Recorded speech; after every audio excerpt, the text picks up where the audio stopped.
So let us continue with the diseases of blood vessels.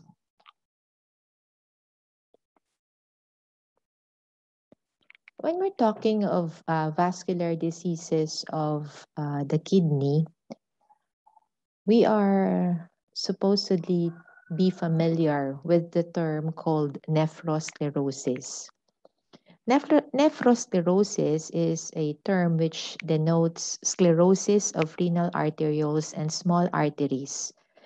It is strongly associated with hypertension, which can be both a cause and a consequence of nephrosclerosis.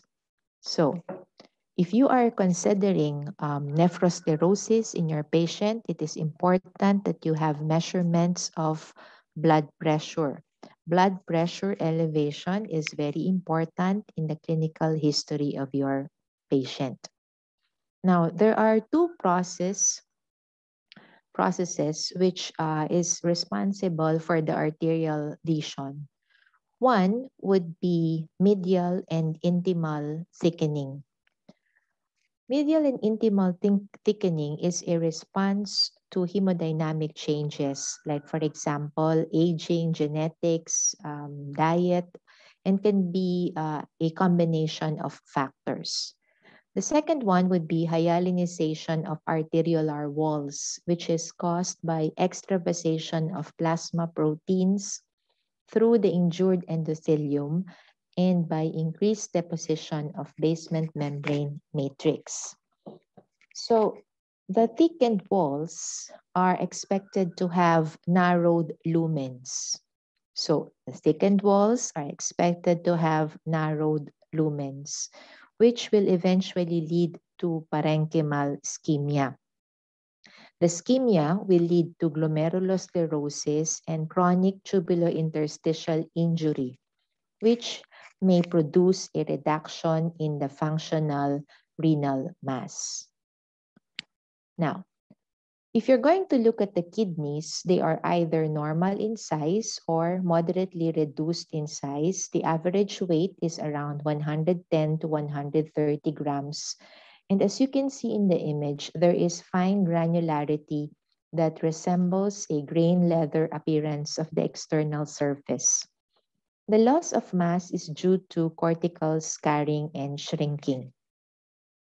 On histologic examination, you would expect that the vessels exhibiting nephrosclerosis would exhibit thickening and hyalinization of the walls.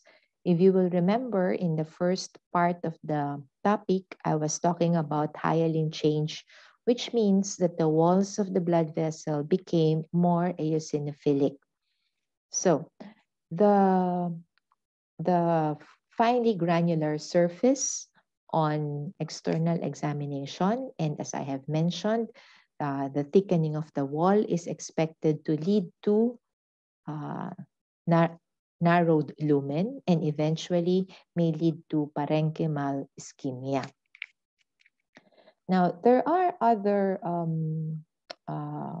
forms that you may also see, like fibrinoid necrosis or onion skinning appearance.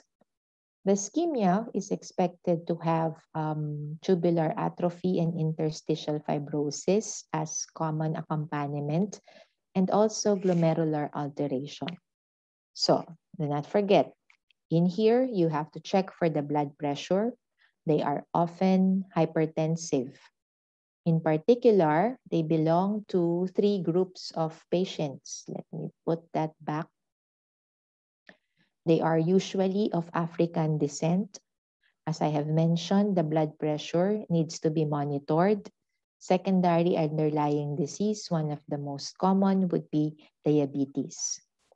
A small percentage of hypertensive persons will show a rapidly rising blood pressure that, if untreated, leads to death within 1 to 2 years. This is what we call as malignant hypertension. It is characterized by pressure elevation in which the systolic pressure is more than 200 millimeter mercury and the diastolic pressure is more than 120 millimeter mercury. Renal failure is expected to follow, There would be retinal hemorrhages and exudates. Papilledema is expected because of the swelling of the optic nerve reflecting increased intracranial pressure. So this is what we call as malignant nephrosclerosis. So this is an example again of malignant nephrosclerosis in which characteristically it will be described as onion skinning of the vessels. If you are following my line of discussion, so bear in mind, nephrosclerosis, we're talking of renal vessels. Do not forget the two processes, medial and intimal thickening and hyalinization. Do not forget the history is often accompanied by hypertension, and nephrosclerosis is often going with changes like variable degrees of glomerulosclerosis, interstitial fibrosis, tubular atrophy. When you say renal artery stenosis, hypertension secondary to renal artery stenosis is caused by increased production of renin from the ischemic kidney. Unilateral renal artery stenosis is accounting for around 2 to 5% of hypertension. There are mechanisms implicated here. The elevation in blood pressure, at least, is due to stimulation of renin secretion by the JG cells. So what happens is that as renin is secreted, you stimulate the renin-angiotensin-aldosterone system. Angiotensin is a potent vasoconstrictor, and aldosterone serves to conserve sodium together with water so that, as expected, the blood pressure is elevated. So the most common cause of renal artery stenosis, accounting for 70% of cases, would be due to lipid deposition or atheroma formation. This occurs frequently in men, and the incidence increases with advancing age and diabetes. It is often a concentric plaque, and usually there is superimposed thrombosis. The second cause is what you call as fibromuscular dysplasia.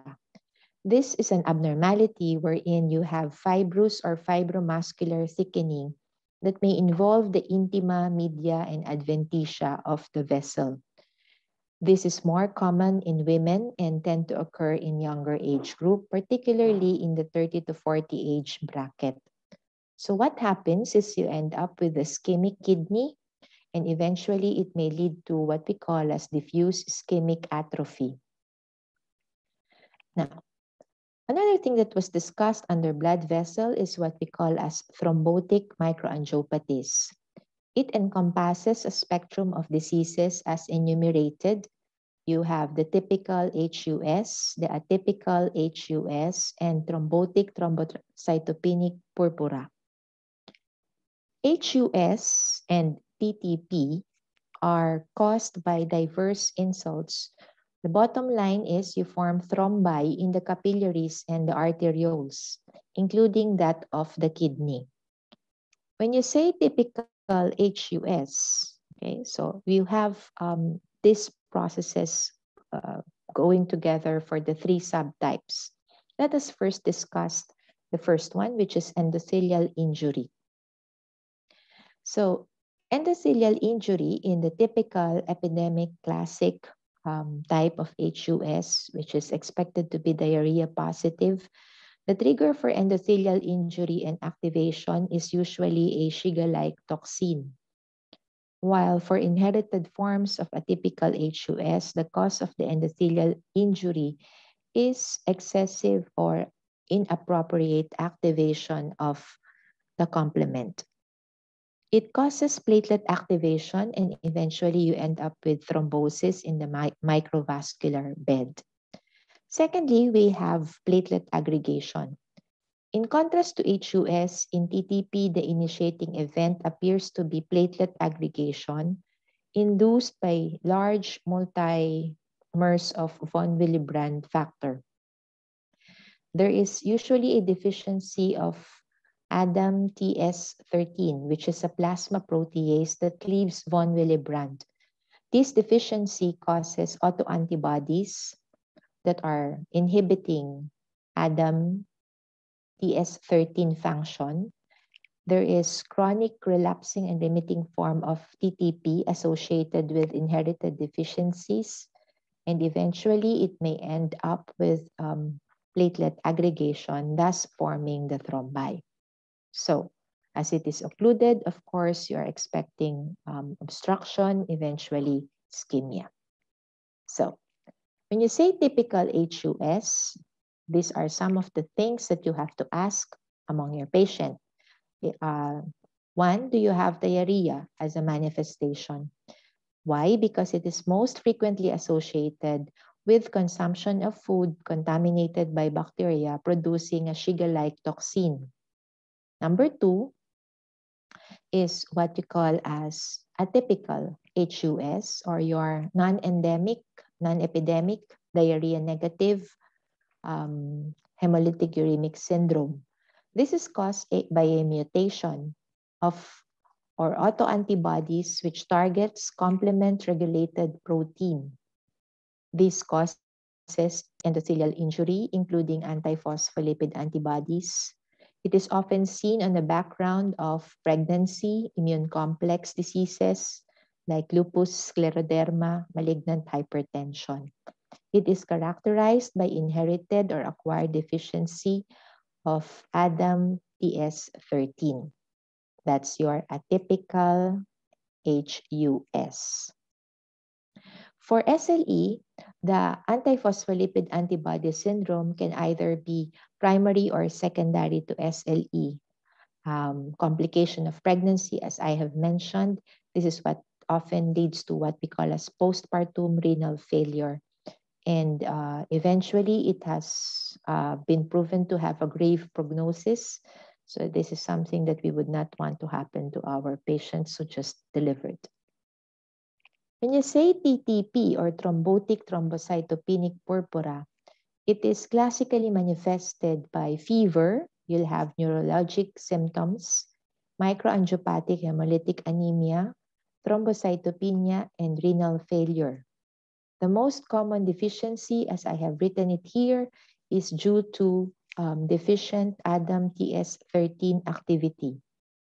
It is inhibitory autoantibodies, and the majority of individuals with such autoantibodies are particularly women. Usually, they are adults less than 40 years of age. Usually, they inherit an inactivating mutation. In those with hereditary deficiency, the onset is often delayed until around they reach the period of adolescence, and the symptoms are also episodic. The dominant feature among this patient is involvement of the central nervous system, whereas renal involvement is seen in around 50% of cases. From the term itself, you will have microthrombi formation, and usually, again, the cause is deficiency of ADAM STS13. So when this is an example of an image with, again, thrombosis, this time appearing in the renal vein. So this is an example of renal vein thrombosis. Now, if we are going to talk about ischemia, usually in the postpartum, secondary to obstetric emergency, it would appear as diffuse cortical necrosis. And this is the usual manifestation among patients with postpartum hemorrhage. The infarct that is produced is often what we call as the white or anemic type. White or anemic type. As you can see here, this is the classic appearance. It is characteristically regarded as white shape. They are sharply demarcated. They are usually pale yellow-white areas. They are usually ringed by a zone of hyperemia. They are characteristically described as wedge shape. When you look at it under the microscope, you will expect to see what we call as coagulation necrosis. Remember, all types of ischemic changes often leads to coagulation necrosis, except of course in the brain wherein you're expecting liquefaction type of necrosis. Okay, let us go now to the congenital anomalies. So in this portion of the chapter, we're going to talk about something that is present at the time of birth, hence regarded as congenital, and often related to something that is in the genes or in the chromosomes of your patient. First on the list is what we call as agenesis. By its term, it means there is absence, so that one kidney is absent and the solitary kidney tends to have compensatory hypertrophy, so that eventually the patient will develop glomerular sclerosis in the remaining kidney because of the adaptive change. When you say hypoplasia, it is a term which denotes that there is failure of the kidney to develop to its normal size. This anomaly may occur bilaterally, which may result in renal failure in early childhood, but it is more commonly encountered as a unilateral defect. The true renal hypoplasia is observed among low birth weight infants, and sometimes it is important for pathologists to differentiate whether it is a congenital or an acquired atrophic kidney. But a truly hypoplastic kidney should have no scars and should have reduced number of renal lobes, usually 6 or fewer. Again, no scars with reduced number of renal lobes and pyramids, usually 6 or fewer. I have here another one, which is not somewhat mentioned in your book, but this is an example of a double ureter. And then, of course, again, the hypoplasia that I was talking about a while ago. When you say ectopia, it is not lying on its usual retroperitoneal position. It can either be just above the pelvic brim or sometimes within the pelvis. The kidneys are usually normal or slightly small in size. Their abnormal position may lead to kinking or tortuosity of the ureter and may eventually cause obstruction. The next is fusion, and it is commonly appearing in the lower pole. This is what we call as horseshoe-shaped kidney. Now, let's go to the different cystic diseases. There is a table in your book which is quite important, so make sure that you browse through it. It differentiates the major forms of cystic diseases of the kidney, and the salient points are already enumerated as to what would be your clinical manifestation and the typical outcome, and the location of the cyst are also diagrammatically represented already.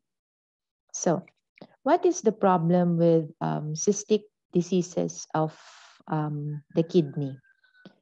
The problem is often a mutation in PKD1 or PKD2. The PKD1 is located in chromosome 16. It encodes for what we call as polycystin 1. So mutation in PKD1 accounts for 85% of cases. The likelihood of developing renal failure is less than 5% by 40 years of age, rising to around 35% by 50 years and more than 70% at 60 years and around 95% when they reach 70. The second is mutation in PKD2, which is located in chromosome 4. This encodes for a product called polycystin 2. Polycystin 2 is an integral membrane protein expressed in all segments of the renal tubules and in many extrarenal tissues. Polycystin 2 functions as a calcium permeable cation channel. So either you have polycystin 1 or polycystin 2, it will lead to altered tubular growth and differentiation, and eventually leads to the formation of cyst. Now, when you say cystic renal dysplasia, cystic renal dysplasia is often seen as a sporadic disorder. Dysplasia can be unilateral or it can be bilateral. The kidneys are usually enlarged. The cysts vary in size, and the histologic examination would show the presence of islands of undifferentiated mesenchyme, often with cartilage and immature collecting ducts. So, when you see these immature ducts, this is often associated with uteropelvic obstruction, ureteral agenesis, or atresia, or other abnormalities of the lower urinary tract. So cystic diseases are quite important because it presents as a mass. And often the problem is that are they or they are sometimes confused as a tumor, particularly malignant tumors, so that it is important that we visualize them on sonogram, and hopefully we get to diagnose them as cystic diseases and not malignancy. It may be a single cyst like this, and that is what you call as a simple renal cortical cyst. Now, as I have mentioned, cystic renal dysplasia, you have abnormality in metanephric differentiation, so that you see cartilage and differentiated mesenchyme and immature collecting ducts. These are examples of immature collecting ducts. One important common disease is what we call as autosomal dominant adult PKD. The AD should remind you of autosomal dominant in the same manner that it should also remind you of the word adult. This is adult onset. It is a hereditary disorder. It is characterized by multiple expanding cysts involving bilateral kidneys, and it is often accompanied by extrarenal congenital anomalies. Now, as you can see here, this is the typical example. You have kidneys that are bilaterally enlarged. They can weigh as much as 4 grams for each kidney. The external surface is composed of multiple mass cyst-like structures which can range from 3 to 4 centimeter in diameter with no intervening parenchyma. The cyst may be filled with clear or serous fluid, or they may be turbid or reddish brown, so that it may eventually lead to nephrectomy of bilateral kidneys, and of course followed by transplantation surgery. So it is again an autosomal dominant. So you have your PKDs that I have explained a while ago. The other one is what we call as autosomal recessive. If you're going to look at this, again, these are classic pictures of autosomal dominant. Contrasting it with autosomal recessive disease later, you will see that one marked difference is the absence of grossly identifiable cyst on the external surface for the autosomal recessive type. Now, I have already mentioned this, and these are examples of accompanying manifestation for our AD-PKD. Now, for autosomal recessive polycystic kidney disease, so it's the opposite. This time, it's the inheritance is autosomal recessive. This time, the age of onset is childhood. It is divided into 3. You have your perinatal, neonatal, actually 4, perinatal, neonatal, infantile or juvenile as the age of onset or the time of presentation. As I was emphasizing a while ago, one of the main difference versus ADPKD is the external appearance. It is expected to be smooth for autosomal recessive. You will see the cyst when you try to bisect through it, in which It is characteristically described as sponge-like in appearance. So, one of the things that is often seen among patients with autosomal recessive polycystic kidney disease is the presence of hepatic fibrosis.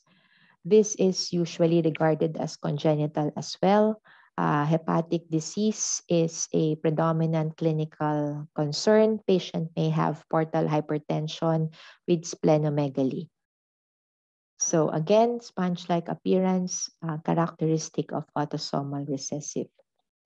Treatment like dialysis may eventually give rise to complication like cystic diseases, and this is an example of dialysis associated.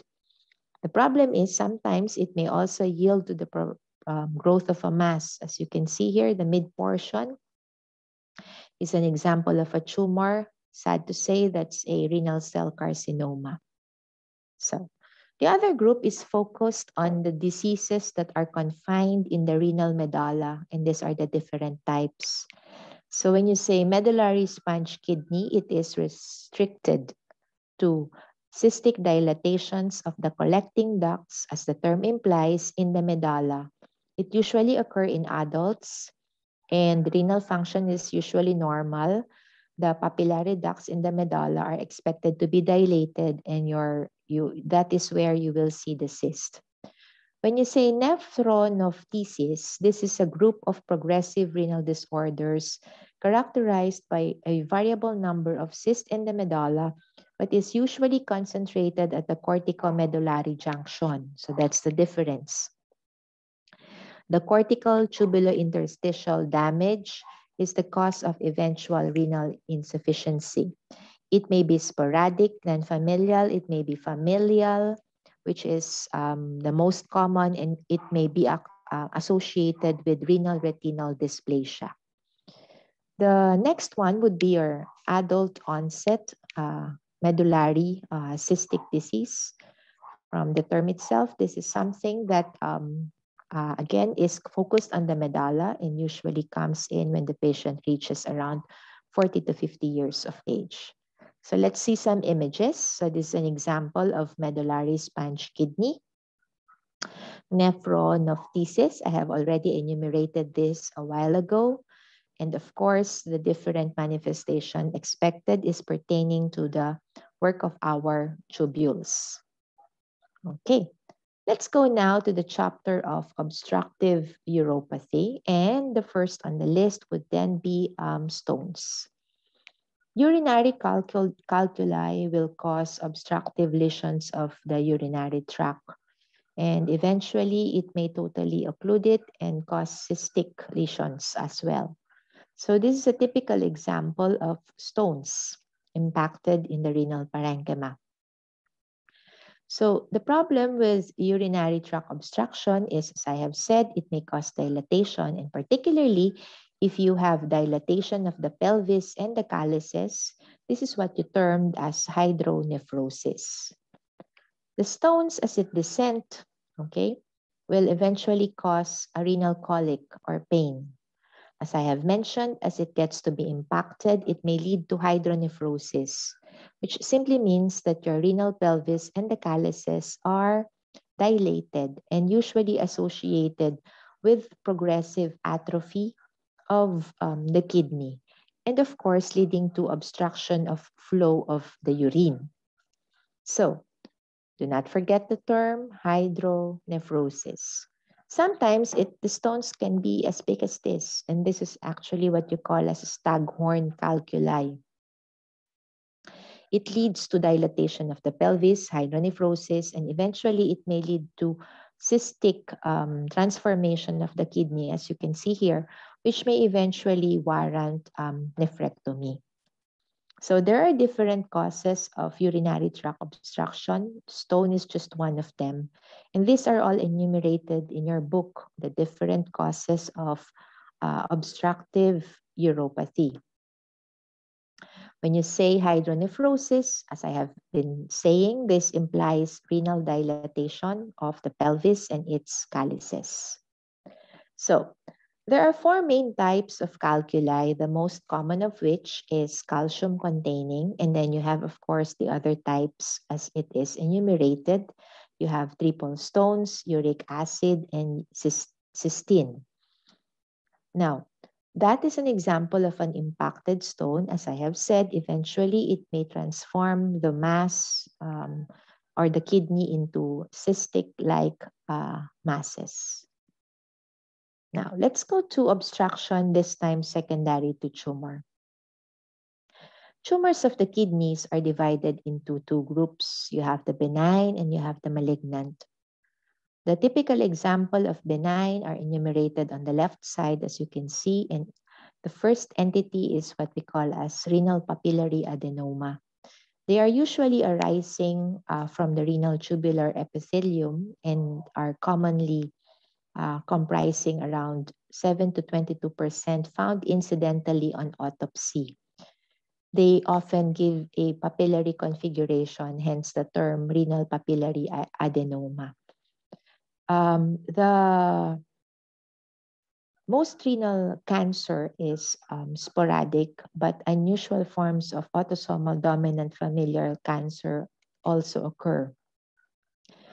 Although they account for only 4% of renal cancer, familial variants are also associated, most notably with the following: von Hippel-Lindau syndrome, hereditary leiomyomatosis, hereditary papillary carcinoma. There's the so-called Bird-Dog-Doob syndrome, which is autosomal dominant pattern of inheritance. When you say, that's a little introduction of the benign versus that of the malignant. I have two more on the benign side. That's angiomyolipoma. It's a neoplasm composed of, from the term itself, blood vessels, smooth muscles, and fat, which originate from the perivascular epithelioid cells. They are associated with tuberous sclerosis in 25 to 50% of patients. It has something to do with the mutation in TSC1 or TSC2 tumor suppressor gene. Oncocytoma is an epithelial neoplasm composed of large eosinophilic cells having round, benign-appearing nuclei with large nucleoli, originating from intercalated collecting ducts. They account for around 5 to 15% of renal neoplasm. You must remember that they are containing numerous mitochondria that is responsible for the tan or mahogany brown, relatively homogeneous appearance of this tumor. Okay. So on the malignant side, we have renal cell carcinoma. Renal cell carcinoma represents 3% of nearly diagnosed cancer in the United States. And the other one would be urothelial carcinoma of the pelvis. So again, I was talking about this renal papillary adenoma. As I have mentioned a while ago, they are usually small, discrete adenomas. They are usually less than 1.5 centimeters in diameter. They assume a papillary-like configuration. Do not forget, blood vessels, muscle, and fat are the components of angiomyolipoma. Medullary fibroma is again a benign tumor of the kidney. Now, one of the most important risk factor, or considered as the most significant risk factor for renal cell carcinoma, is tobacco. Cigarette smokers have double incidence of renal cell carcinoma, and pipe and cigar smokers are also more susceptible. If you're going to read your book, there are classification of renal cell carcinoma are as follows. The first one would be clear cell. This is the most common type.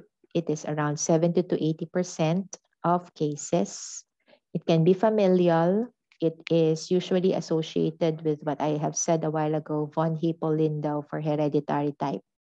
So there are also other variants, like for example, papillary, chromophobe, translocation carcinoma and collecting duct or Bellini carcinoma. Those are the rare variants of renal cell CA.